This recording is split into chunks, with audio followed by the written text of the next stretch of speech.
Alright, so probably show you a picture of I'm awake. trophies. What's your problem? You mean like here? Sorry, our problem. No, Storm knocked out probably the phone not. line I used to talk to the service, which means we're cut off. I Let's tried leave it radioing for out, the and end. that's not working either. So, you know. I don't really know why that would be the case. Can I go fix it? Well, you probably can't, but what you can do is hike out to where the wire runs through your area and report back if it's down. Then I can track down a ranger to get someone on it. Okay, I can do that. Where is it? Remember that cave you hiked through yesterday? No. Yeah, of course. So you're gonna I want think to I go hit my back head in there, it. go through it, and keep Though I going don't really straight to the remember. north when you come out. Will do. Thanks, Hank. It's Henry. What, you don't like Hank? Yeah, I don't like Hank. But thanks rhymes with Hank. It doesn't. No, it doesn't. Okay, all right.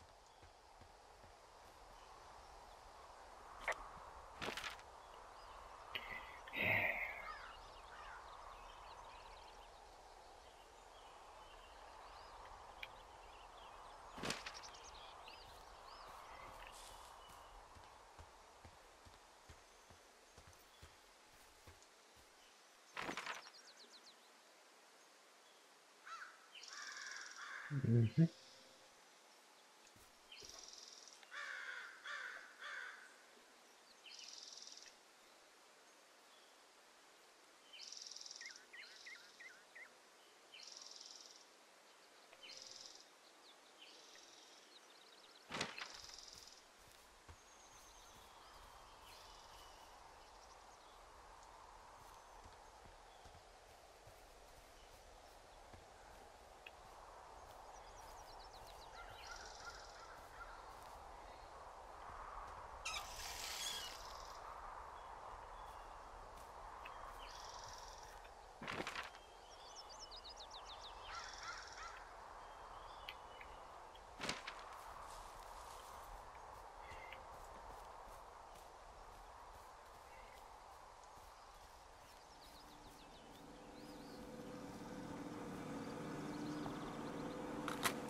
Hey, it's Ollie again. And Jake. Hey, Jake. So I feel that we're right now in close proximity to Forest Burns. I think the idea for Burns came around when we realized that Smokey the Bear was not a public domain figure, and we realized, but also something that people associate really closely, the idea of a mascot with wilderness parks. Right. So what if we created something far worse than Smokey the Bear? What if we made something horrifying and strange? I mean, the original idea was that as the game kind of built up, you'd find these Forest Burns posters that would get gradually more sinister and be this sort of like externalization of Henry's inner paranoia sort of creeping in. But Wait, what? We didn't do that. We just made a wacky character and stuck him in the game. I think there's one of the Forest Burns posters survives in a couple places. Mm-hmm, Like yeah. Delilah's Tower at the end has the Forest Burns can dig it poster. Mm-hmm. But the one that says "snuff it out" with him holding a match Does at not the appear face, in the game. at the face of a child. Yeah, it's not there. No, that's out. Yeah, I know. Even up until the moment that Forrest Burns went into the game, I feel like there was a hesitance from the team to include him in the game. But I went and just put him in. you rogue modeled the Forrest Burns stand-up, and then right before the GDC demo, I put him on the back of the outhouse. Yes. And then it turns out that he was really fun. Fun Forrest Burns fact: for a while, you could use him as a physics object, and then we've discovered that you could surf Forrest Burns and use him to get to inaccessible areas. So you can no longer do that, unfortunately. That's much too Damn much. it. Yeah, surf Burns the down the shale dream. slide, not allowed. Anyway, that's him. Enjoy him. Yep. Use him well.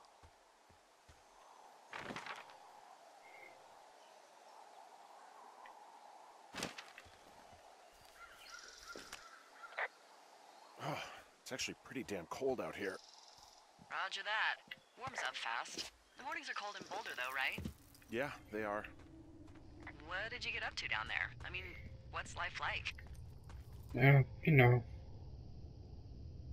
I don't know.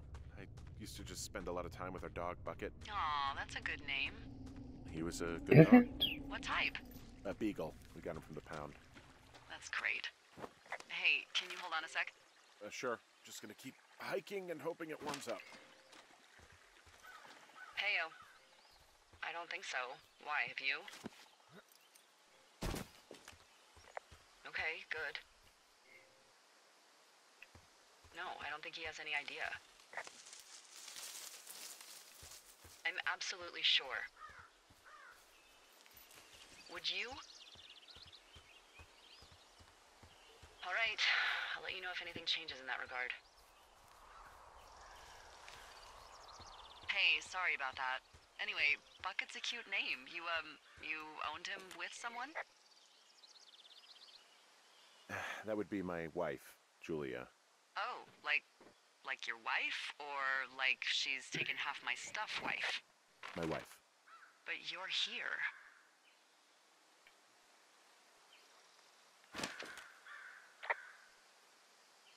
She's sick, and I shouldn't be here, but I am. I'm sorry, Henry. What is it? We'll get into it. Okay. Well, in the meantime, you are here, and it's beautiful, and escaping isn't always something bad. Yeah, sure. Look, I gotta go do a thing, but I'll have a radio. Okay, call me if you need to. Okay.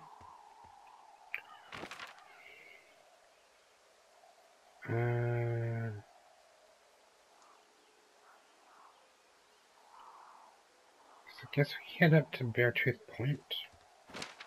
Don't really remember. But yeah. But, is there a thing along the way here? It looks like there's one over there. Looks like we should go for that one on the right, number 34.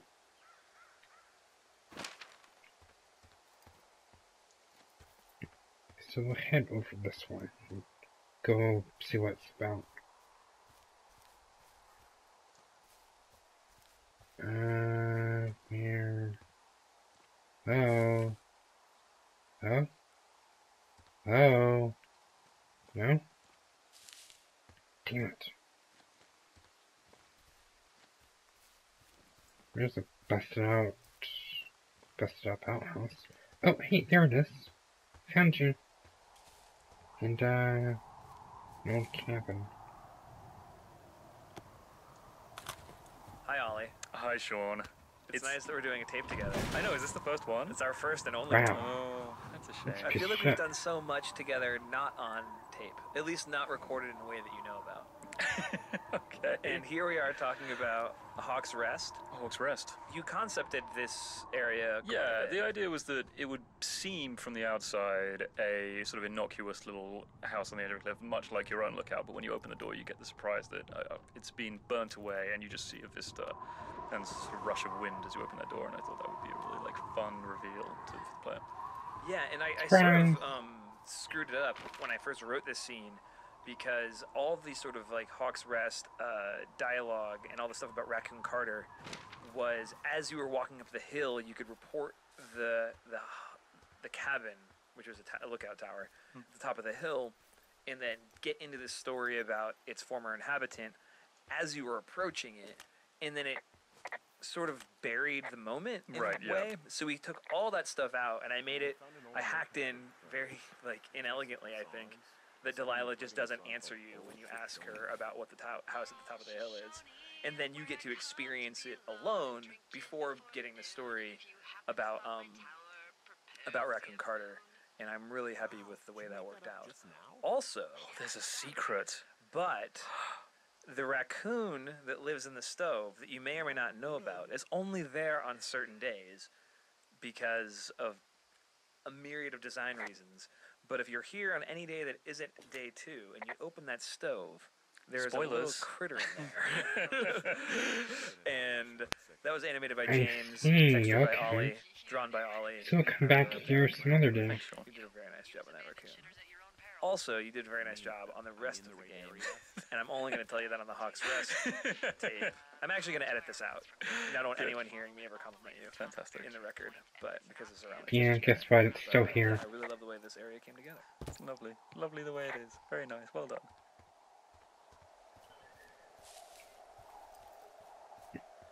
Yeah, hey, guess what? You didn't edit it out. So... yeah, we're on the right track. There's another one. There's no trophy for listening to all of them. But you know, there's a trophy for getting stung by a bee, getting attacked by a raccoon, adopting a pet turtle.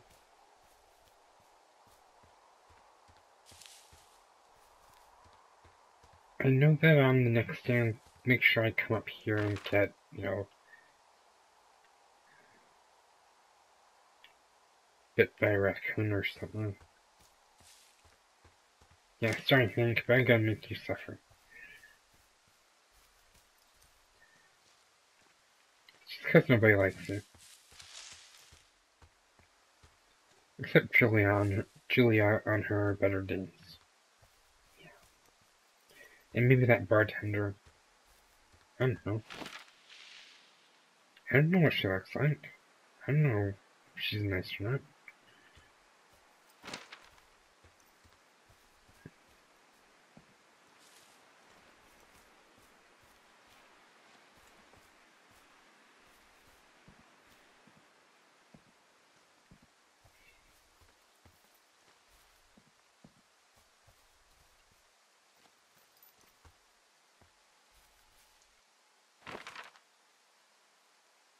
Okay, so yeah. Let's go back down this way. And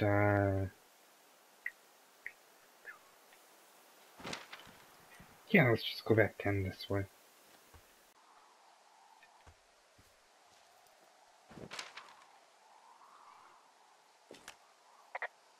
Hey, so there are beer cans all over the ground up here leading up the hill. That's annoying. Yeah, thing is, there were a bunch down at that campsite yesterday. Coincidence, maybe? I don't think so. Same brand, everything. These fucking kids. Why do you think they'd be up here? Hell if I know, but they better have stayed away from our communication stuff.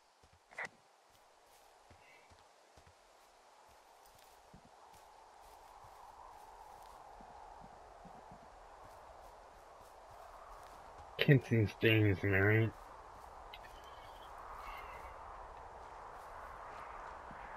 Yep, here's a new cassette. Hey, Chris again. And Sean.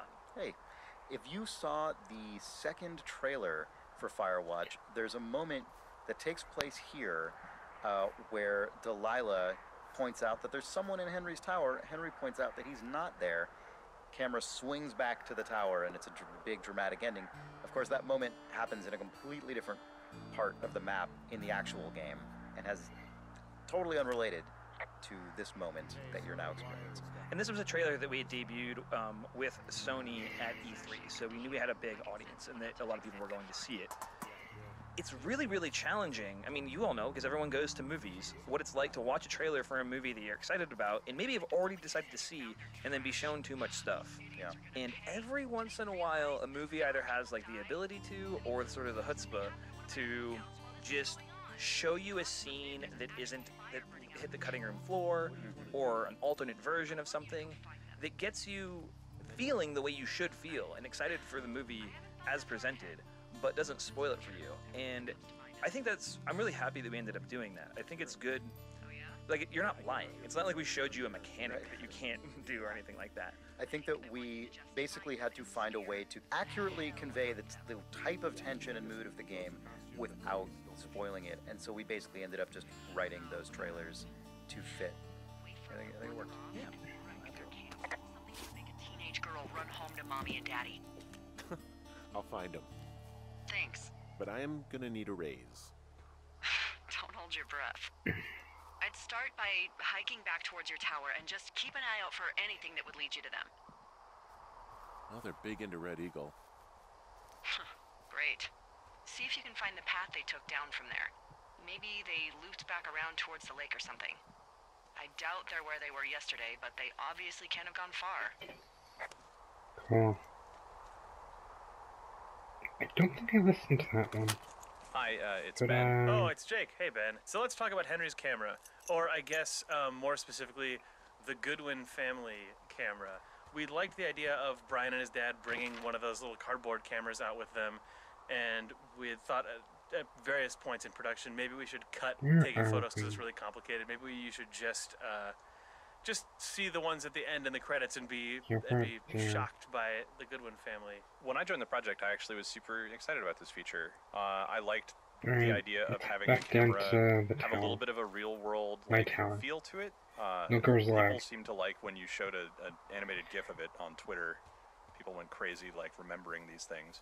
Especially once the idea was proposed that on PC you could print out your photos or you could upload them to the internet and get them developed, which is the thing that we do. Yeah, the photos that we take are actually secretly 5 megapixel, like first generation digital camera quality photos, but just good enough that if you print them out, they look okay. Yeah, like once we went all in on that as a concept, it seemed like having the camera in the game was like an essential no-brainer. And then we went all in on making it work like a real camera. Like we really wanted, you'll have a fixed number of shots you can take. Every time you take a picture, Henry has to wind the camera by hand. And some players like ignore it and don't take pictures. They'll take like the 2 that Delilah tells you to, and then the end credits will play, and they'll see 2 pictures and maybe have a little feeling of loss that they didn't participate in that feature. Yeah, or people who get super bummed because they get really into the mystery and take pictures of like strange machines and ripped up campsites and a dead Brian Goodwin, and then get to the end credit sequence and go, oh, that was Yeah, me. they only see the sad things. I Those like people that win. depending on how much you use the camera and what you choose to take a picture of, you end up getting a different story at the end of the game. That's the thing that I think worked out the best with the camera and made me the happiest that we actually went all out on building this stupid thing. Yeah, it's really nice. I wish I could have taken a picture with a camera.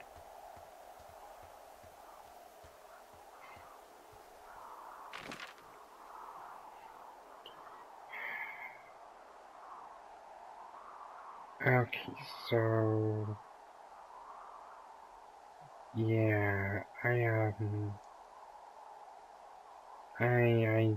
did something bad, like really bad.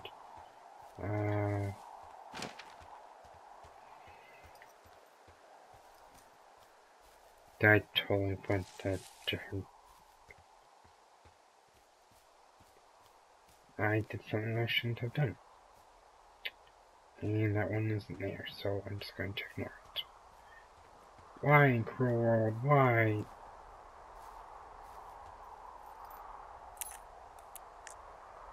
One, two, three, four.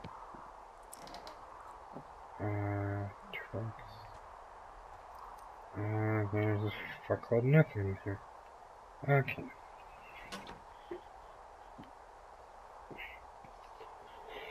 Alright.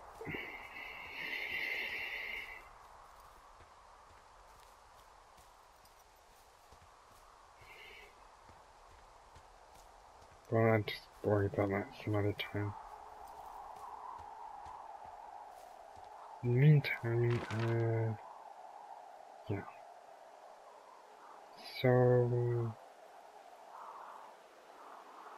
there might be an alternate route to get to Bear Point. Or Beartooth Point. Why did I say Bear Point? This thing's dumb. Beartooth Point. Okay.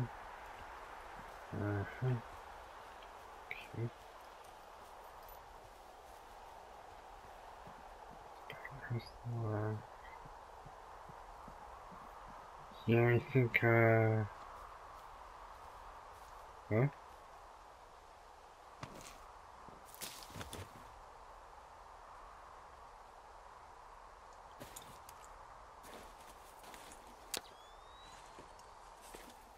Oh, yeah, look, there's the camera. Okay. Well, I am flush with ropes now. Just found an old pack full of them, in decent condition, too. That's lucky. I mean, there's enough rope here that I could just leave them hooked up, I think. Oh, get this. This pack came with one of those cardboard single-use cameras. With pictures left? Yeah, he only used 3 or 4. Neato. Thank you, Brian Goodwin. Wait, who? The bag had the name Brian Goodwin sewn into the top. Huh. Wow. Do you know him? Yeah, I just haven't heard that name in a few years. Was he a ranger or something? Oh, no. He was stationed in Two Forks, your lookout, with his dad Ned 3 summers ago. Great kid. You can bring children out here? No. You know, I'm not a stickler for rules. They took off halfway through the summer. What, they couldn't handle your unique brand of charm? Not many can. Unsurprising. Anyway, so it goes. Have fun with that camera. Try not to snap anything that would scar a Photodome employee. I don't know, I got a lot of hiking to do. Might get bored. Well, I'm bored as rocks, so I'll keep you company while you find those girls, huh?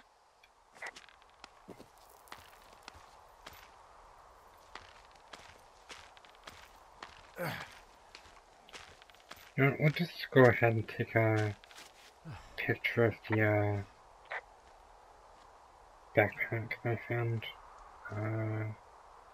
Okay.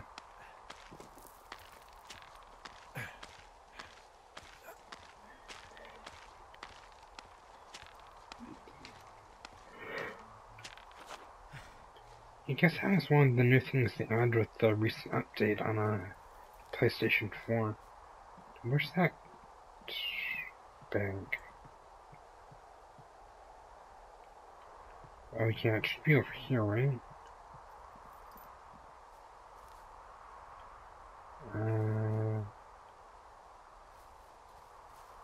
You know what? Let's just go ahead and take a picture of... here we go.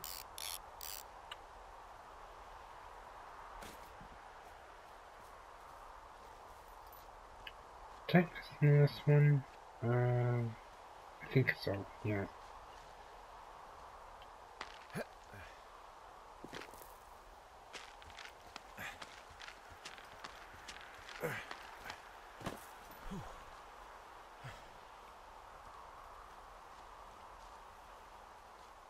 Yeah, Brian and Ned, that's... Well, if you watched the previous seasons, you'll know all about what happened to them. If you haven't, then go... Then what are you doing? Go watch the other ones. But yeah, Brian, Dad, they lived in that old cabin, I think, with the door that fell. And, Ned is a...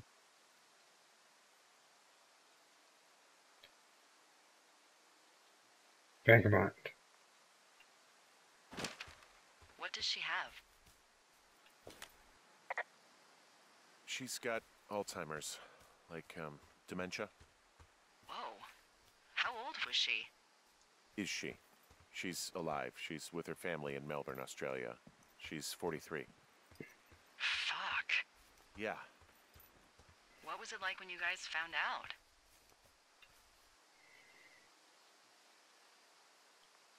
We were scared shitless. We went straight to the doctor after her first spell or whatever. They diagnosed her and we were both just very scared. Can't really tell when Julia is scared. She just gets quiet. She was very quiet.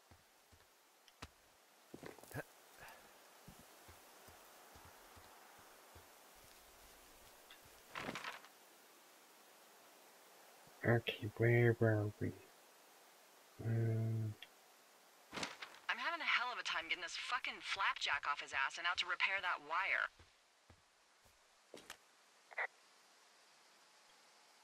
Excuse me, Flapjack? You know, like a loser, a chotch. I really don't, but I do now. Well, the next time you're at a bar and Hi, I'm Will, and I was the gameplay and systems programmer on Firewatch. And I'm James, and I was the animator on Firewatch. And we're here to talk about climbing and mantling today. We had a bunch of stuff that essentially was more point-to-point interactive stuff, where you'd sort of like look to the rock you wanted to put your hand on and click on it, and you'd kind of do that. A lot of the platforming type stuff just got pared down because as you make the game, you realize what game you're making, and it's not really about being an athletic climbing person. It just kind of like made the game slower when you were trying to get to the next conversation. Mostly what the climbing stuff ended up being useful for in like game design terms was characterization. So some of the mantles do a decent job of getting across that Henry is kind of a lumbering, slightly heavier person, as we sort of like force you to watch Henry kind of slug over an edge rather than being a nimble, mirror's edgy person. We also use it a lot of times to break up sight lines so that you get a good vista as you come up over a mantle, like when you see the man with the flashlight for the first time, or kind of see the burned forest. In the cave, sometimes we use the camera animation on mantles to hide a sort of teleport to a different part of the cave, which was pretty useful actually, so that was quite good. The reason that it all got pared down is we, didn't want you to ever fall off the cliff, didn't want you to back down them. Like, nobody ever wanted to climb back up those twice, so we just made them simpler and simpler and simpler until eventually getting to you just hit the button and climb all the way up. One of the earliest conversations I had with Jake, he just sort of casually mentioned, oh, and we're thinking that you can't die in this game, and which now seems like the most obvious design decision ever for Firewatch, but I'd only been making games before then where it's like, yeah, and then you have your character can die and you respawn and da-da-da, like traditional video game stuff, and the idea suddenly of like, oh, like how do you make content that still feels like I'm climbing over stuff and I'm doing things but with absolutely no risk, and I remember at the very beginning being like, oh god, is that going to be a huge problem? Of course now, if you ever saw Henry fall to his death in the game, it would be ludicrous and ruin the moment.